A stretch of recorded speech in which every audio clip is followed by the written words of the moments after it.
we get in some of the Counter-Strike like knife battles and first pistol rounds, but we'll do our best. I'm good. I'm here. You're here? Yeah. Oh, I was getting into it. I was like playing some like backing music, royalty. No, like I think the one thing that people don't need to hear is this Yorkshireman, this apparent vampire rapping freestyle. But Sabrosa getting the first pick. That's like a quarter of the kills that he got on the scent, so that's a good start for him at least.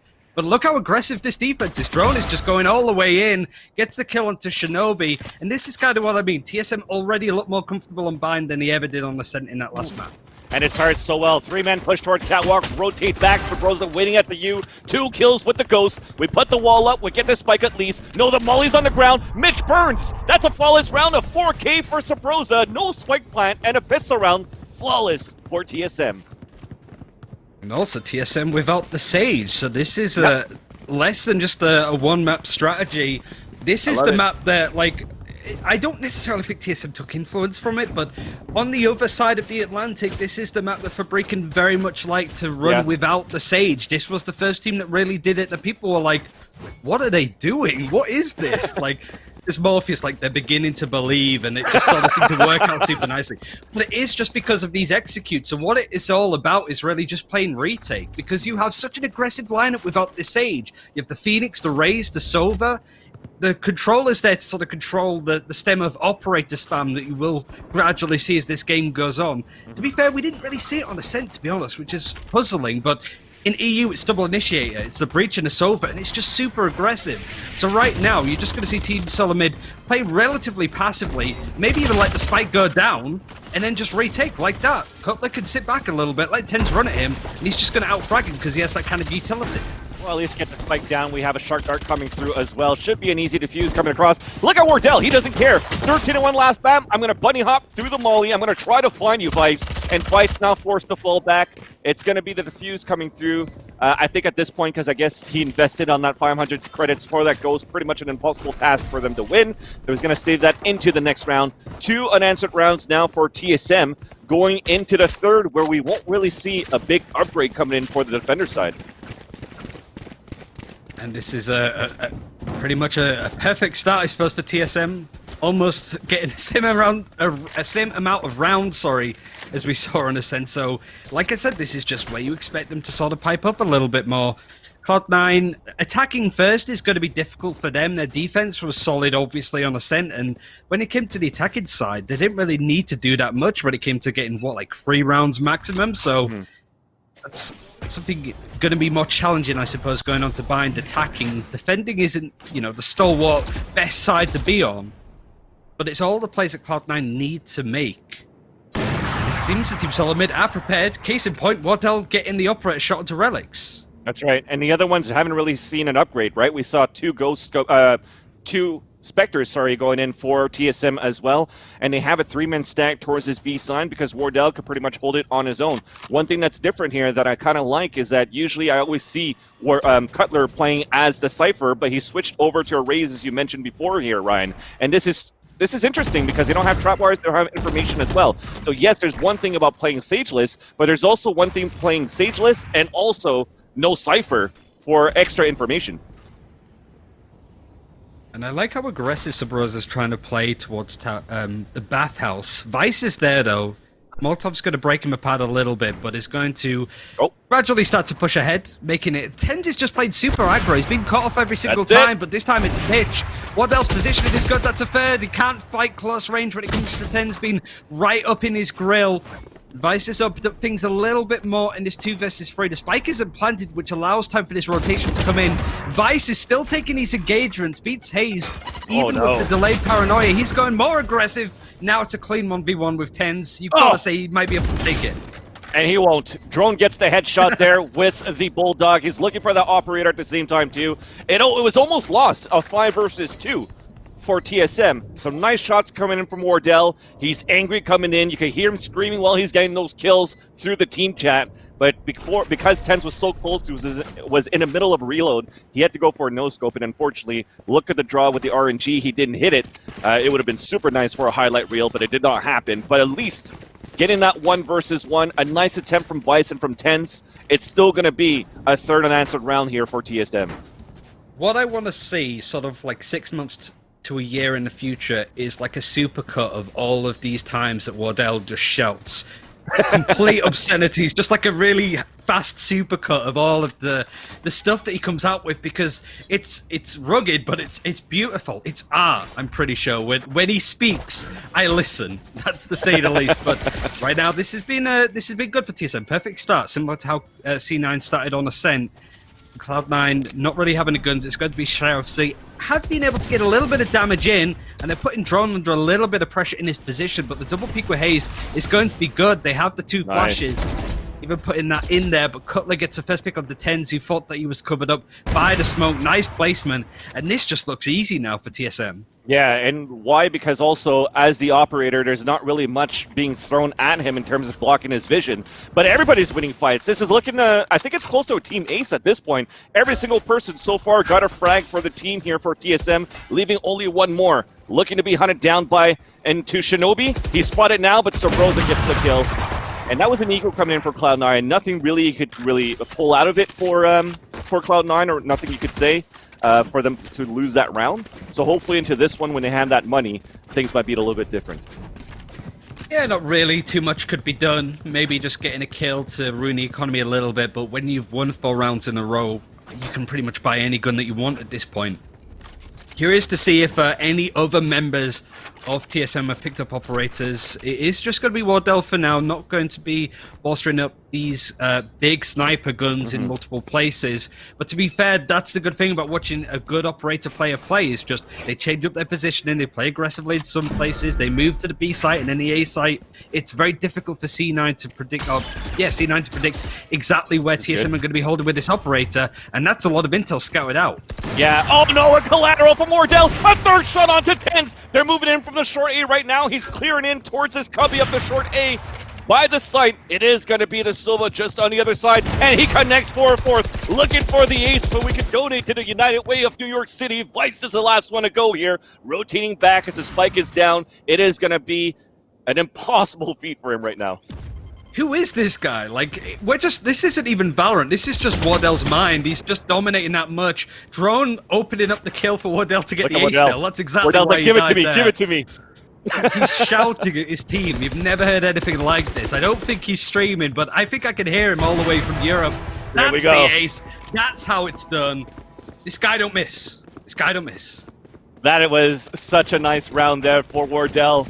And now you're starting to shake your pants playing Cloud9. Yes, you have that confidence moving in for 13-1 against the top team in North America, potentially the world.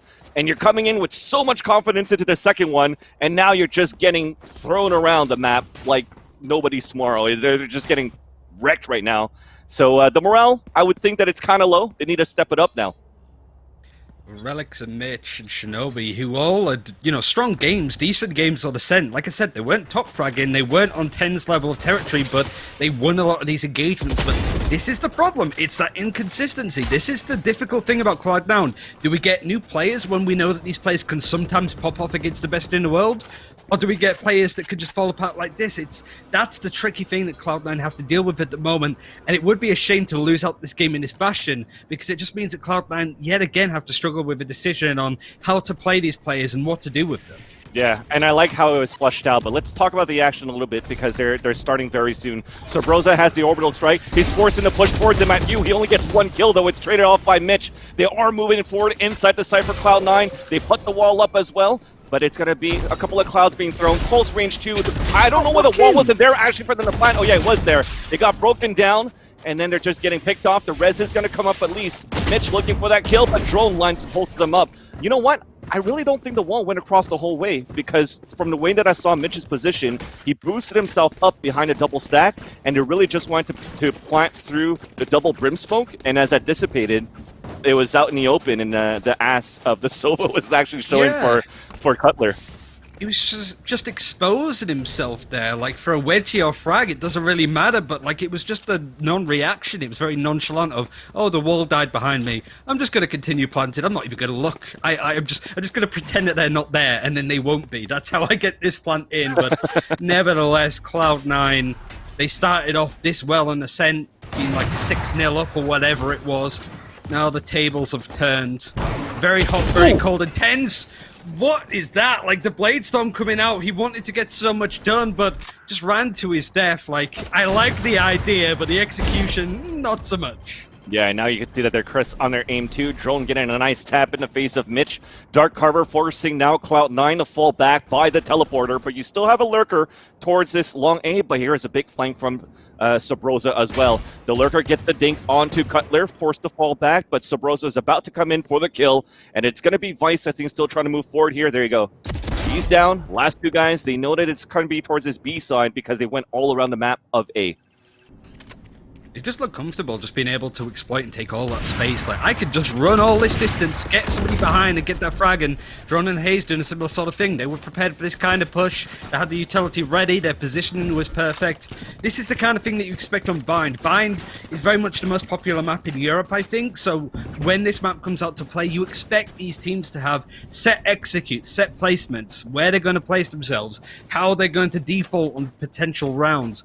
All of this is what we're seeing. Granted, it's not at that sort of like microscopic level just yet because the game is just out, but you think about Counter-Strike and you think about all of the defaults and the plays that teams have. This is Team Solo Mid being way ahead of everybody else. Yeah, and I was going to say they won so many rounds in a row with barely any people dead. I think even 3 Fall going through. 10's getting the first kill onto Sabrosa. Unfortunately, I was going to say they have so much money to work with. They're going for a double op setup. You have a run it back as well to try to clear the area to see 2 people towards that market side, and they're still trying to fight it. A paranoia to come out. Hayes forced to fall back. Even a neural theft. Position given away. 10's is now bursting inside that site with a tailwind, and the spike is now still towards that shower. So they're trying to take Wardell down, who's waiting for his teammates to rotate, and finally the spike will go down at Tetris.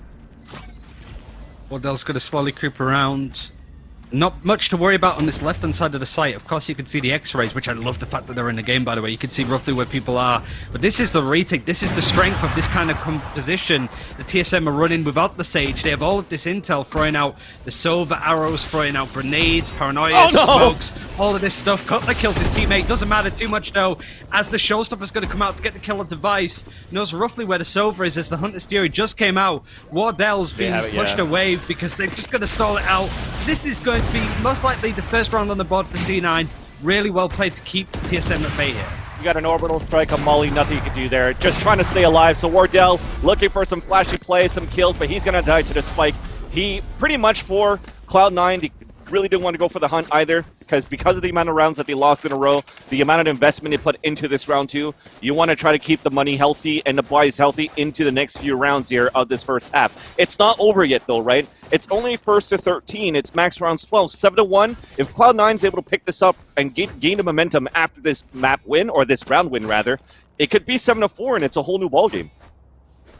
Give themselves more of a chance. They looked really good on the defensive ascent. I would assume that that would be the case there too when it comes to playing on Bind. When they played Gen G in the groups, they looked decent on Bind. They lost like, I think it was 13-10, right? They went in to score half and half, but 10's gets the full body shot onto Wardell right in the head. I won't use the word that I used yesterday because that was terrible, but that wasn't from 10's. 10's over the last couple of rounds has looked so much better. Seemed to have got the aggressive pushing out of this system. Now he's playing much more controlled and reserved with the operator, and it's very tricky now for TSM to deal with it. Even now, the classic pistol kill in the air. Drone kills him, but that's some styling. Definitely, and you're going to start seeing that a lot, I think. I mentioned it yesterday, the jump peaks with the operator seems to be so accurate. The low jumps, the crouch, then landing the shot.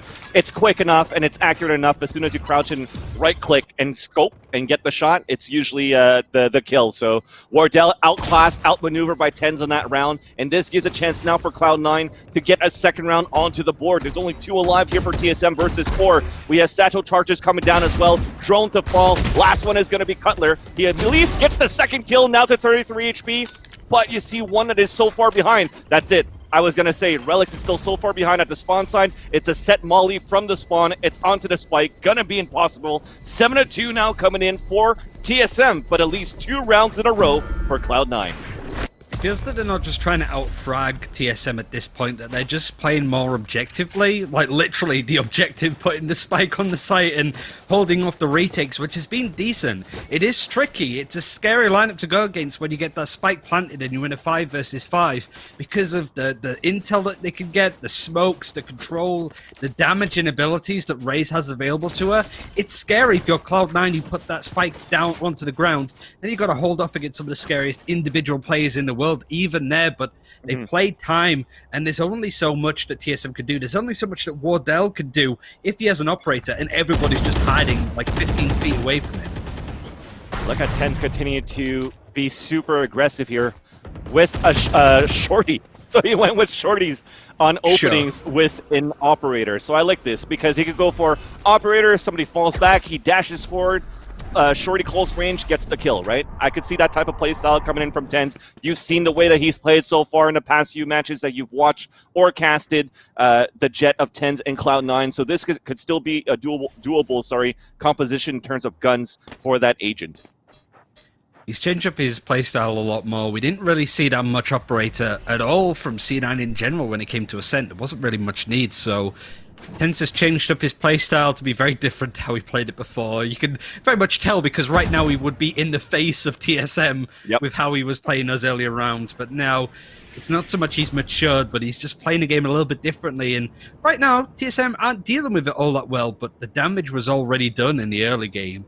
Let's see how TSM can deal with this. Shinobi's going to be pushing through the smoke. Rosa gets a nice spot and gets a bit more intel that there are people pushing onto the site. If he just buys time, let Wardell try and do his thing, but just holding his ground, ready for the retakes. And the lurk didn't work out there for Relics. At least there's only one person inside the site, so they could still make it a 2 versus 1 early before the rotate comes across, but they're not moving at all here for Cloud9. Both stacking up towards the APC. TenZ about to close in with the operator on it to Sabrosa. He sees the elbow. He's going for that kill with the short-range shorty, of course. Gets the kill there, but at least he's low on HP. Mitch cannot fall back to get the heal. Drone picks him off on a rotation from the pipe. He's moving in as well with Cutler. TenZ close range, does not land the shot, unfortunately. I don't even think he had a chance to get a shot out. Drone gets the pick, and now TSM, after losing 2 in a row, where it started to look very expensive in the economy, was a much-needed round that they needed to win here so that they could maintain with rifles in the next round.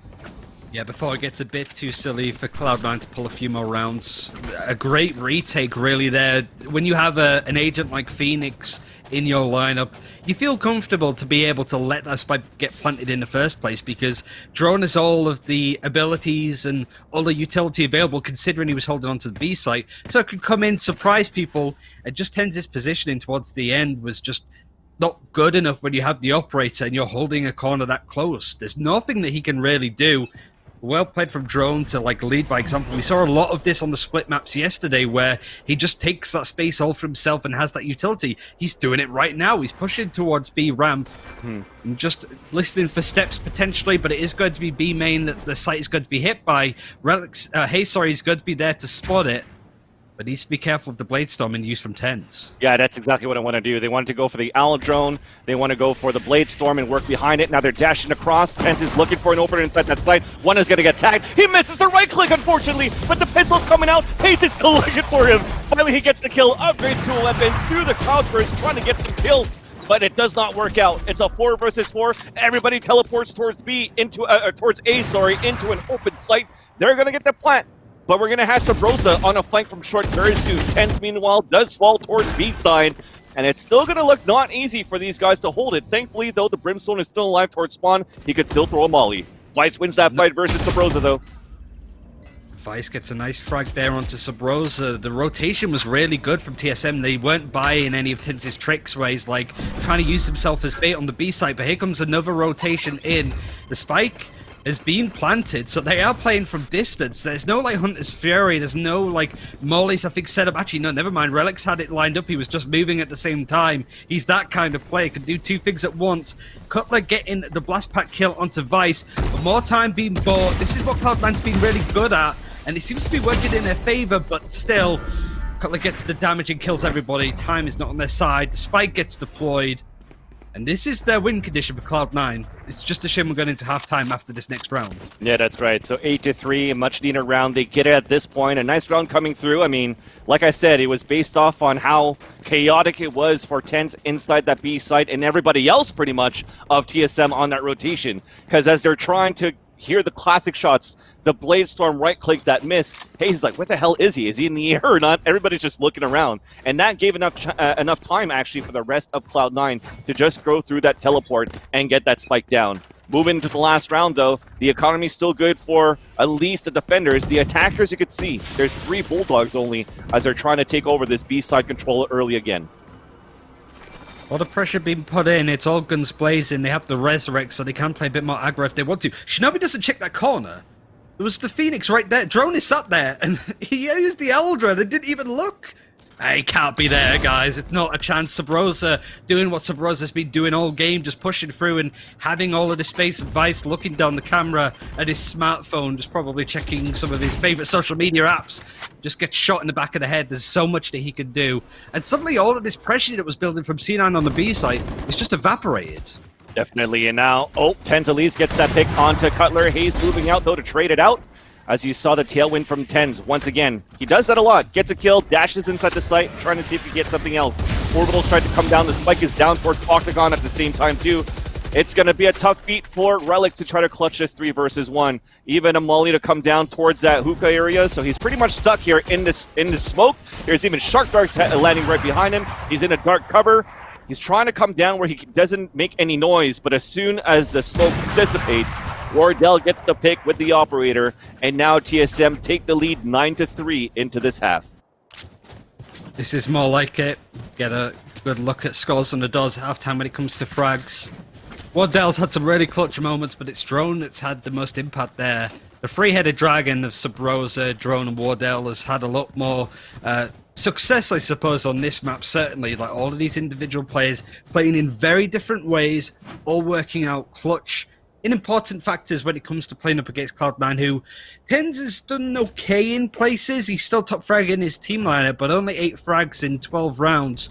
You would expect better, certainly with how amazingly he played on Ascent, right, Soy? Yeah, for sure. I think it's a total different Wardell that we see now into this. Oh, I like this one. I've never seen this spray. That's a really good one. I like Prius for catching these things. I cannot. I go to the gym 5 times a week and I still can't because I still have a fat belly. Nonetheless, though, if I'm on my back.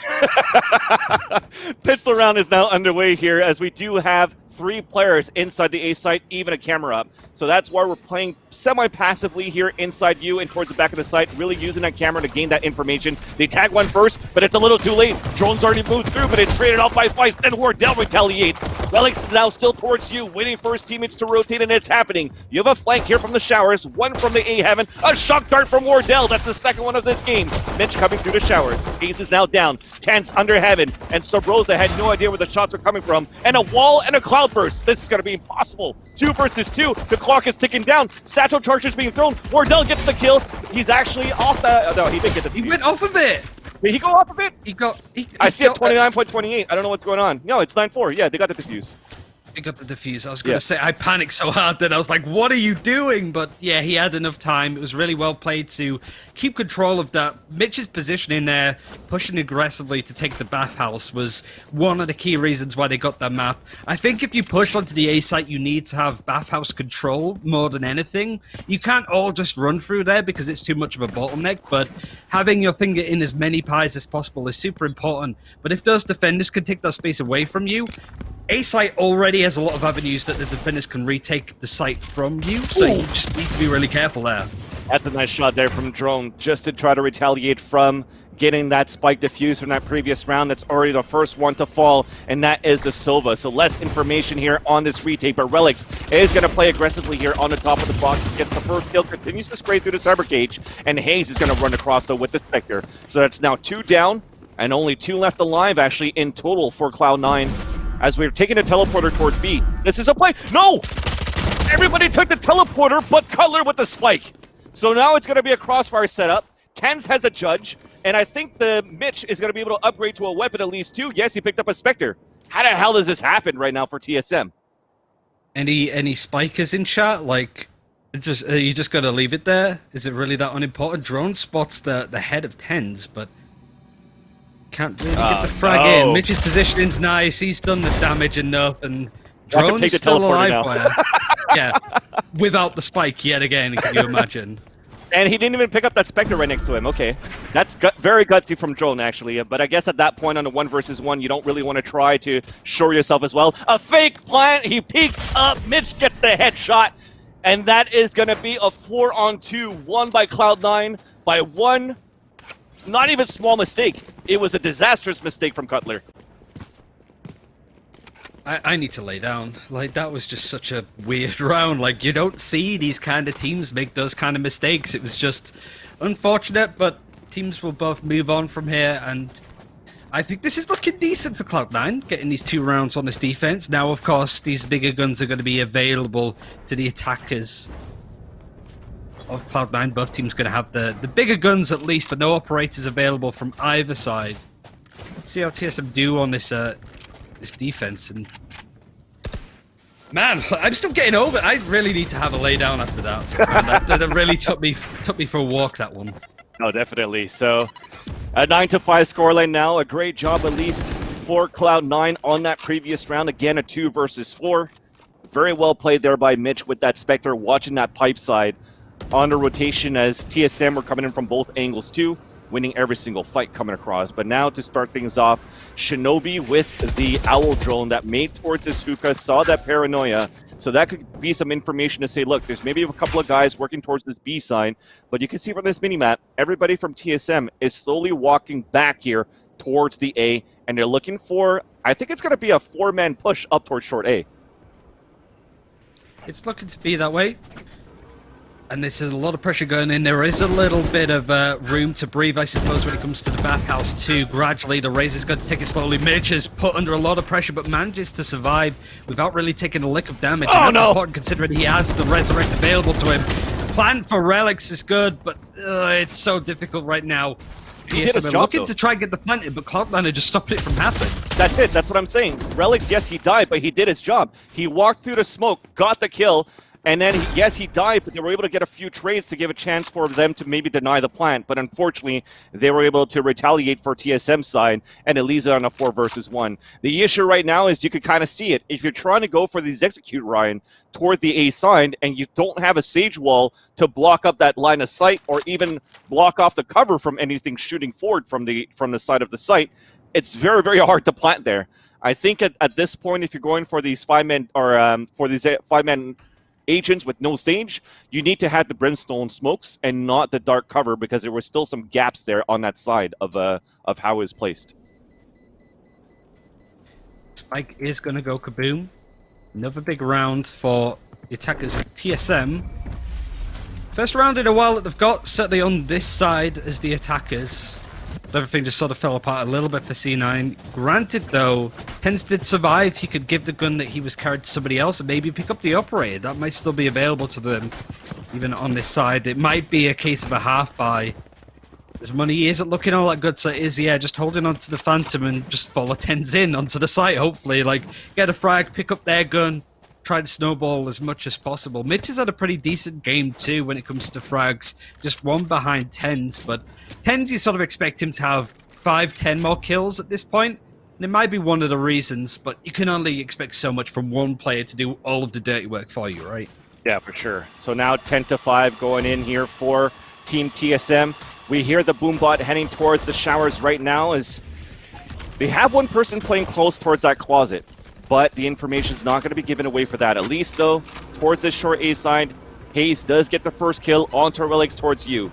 Paint shells to come out. That's actually going to hurt Vice. I was going to say down to almost nothing. Literally down to nothing. Cutler lands that with the paint shells into the site. Now Sabrosa to get the frag onto Shinobi 2. They clear out towards the side. At least Tens is already rotated, but Tens is already down. Last one to go is going to be Mitch. Does get the classic headshot, but it's immediately traded there by Sabrosa. So we're going to see 11-5 in favor of TSM. They're looking, and they really want to bring this to that third and final map. Well, it was like the plays I was mentioning on Ascent, just Cloud9 running through smokes, going on very wide peaks, and taking engagements where they don't have the advantage. We just saw Sabrosa do that right at the depth of that round, right? Like, it feels that TSM look a bit more comfortable, a bit more confident, and a bit more zesty, I suppose, when it comes to their play style. And they can give away a few of these rounds to Cloud9. They don't need to worry about that too much, but this defense has been pretty decent. Both sides trading rounds so far. As we switch in, but Drone is trying to push in aggressively. Relics is just going to Molotov and smoke just to stall time a little bit more. And even getting a frag onto Drone, actually, so catching off one. So it's now going to be a 4 versus 5. Now TSM might be considering going over to B. Mitch is going to keep a close eye on it, but doesn't spot the Omen on his left-hand side. He's going to peek it narrowly, but the frag is good. Mitch just getting the body shots in. The orbital strike almost catching out some Rose, forces him back. And TSM are just pinballing from either side. Definitely, and unfortunately, where they decide to go to, there's always going to be a stack happening here for the site, because Cloud9, because they have this one-man advantage, they don't really need to rotate players. So we're splitting things off and making it more difficult for TSM instead of trying to move in as a team. It's only going to be a two-man take with Cutler kind of lurking down towards his mid side. So if he could actually get a pick off the rotation, he's going to take Teleporter, but he's going to go face-to-face against TenZ right after. So the initiation has to happen from Wardell and his teammate right now towards his Octagon, and they're even spotted on top of that from a recon arrow. So that is going to be one guy down. There's our rotation kill. Low HP is going to be Cutler, but there's only 24 seconds left on the clock. And like I said, he goes through the teleporter, TenZ is there. It's going to be impossible for him to make it out. But at least we teleported back towards the A side. He's about to walk into a trap wire, though. So that's going to waste some time. And there you go. At least Cutler gets wall banged. And now with 10 seconds left on the clock, Sabrosa at least to get this plant down. Now can he clutch? Shock dart. A white swing, double white swing coming through, gets the first and unfortunately not the second one there onto Vice, and Cloud9 stays alive in this battle. It was a really nice rotation to get around. You obviously saw TenZ stay towards B site to get that kill onto Cutler, and the double peek right then, just to get that frag. One person went down, but Vice was able to confirm the kill. And it goes to show that there are moments of brilliance for Cloud9, certainly more on the Ascent map than we've seen here on Bind at least, but I think that's just because TSM are being outclassing them. They seem to be just outpacing them pound for pound in a lot of these engagements, and there's only so much I feel like Cloud9 can realistically do. I think the early game for them was pretty torrid with how aggressively they were playing on the attack, to be fair.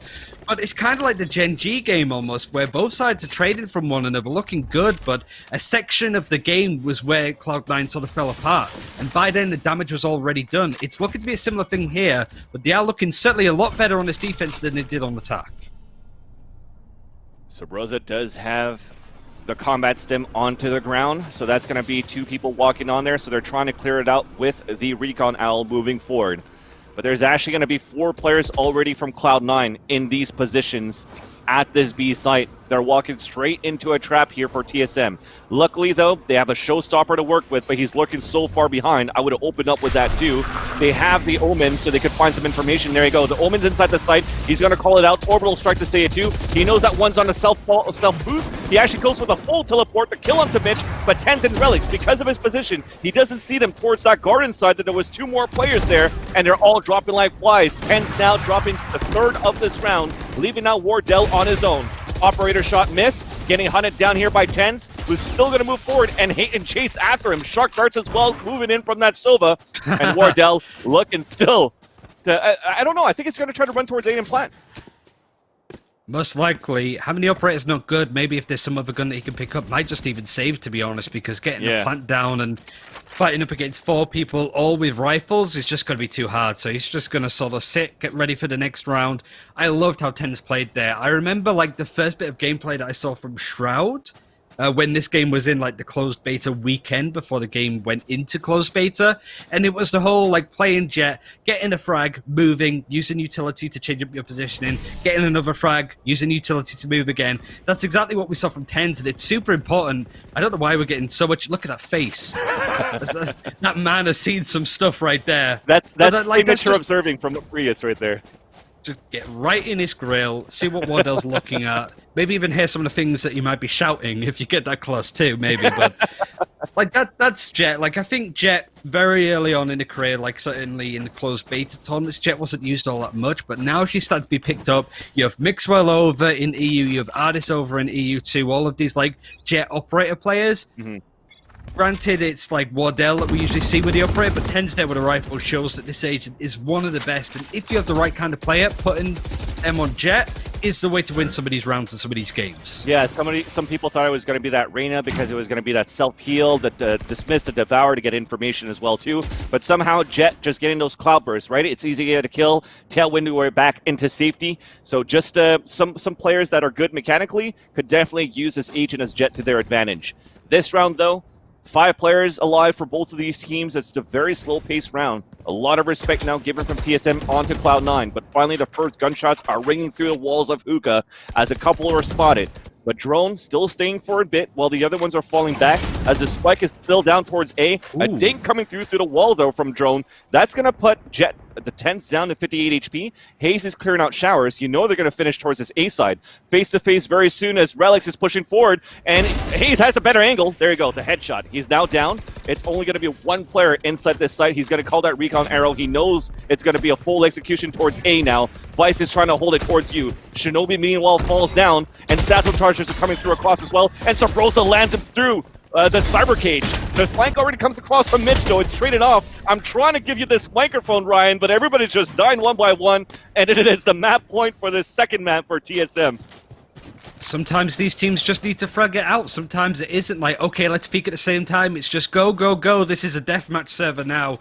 And just like the comfort, I suppose, the TSM played there, they were expecting positions that Vice was holding on the Cypher right in that corner. Sabrosa just sprays it and gets the frag. It's easy for them because they just have a rough idea on how Cloud9 are looking to play this. And I think the biggest difference is TSM on their defense. Sabrosa, like I sort of mentioned, would push along this part of the map that we're seeing on screen on the defense and play super aggro.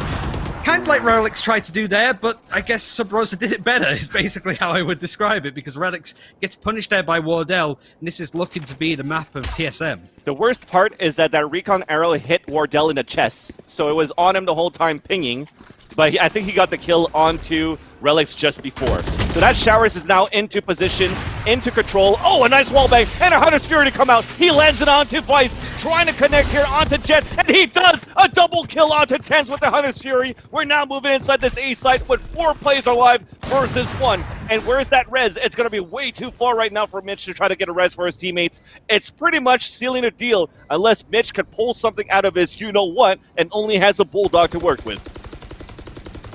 The dream is real. Give him all of your energy. This is going to be the... No, never mind. Sabrosa finishes it up. And I just...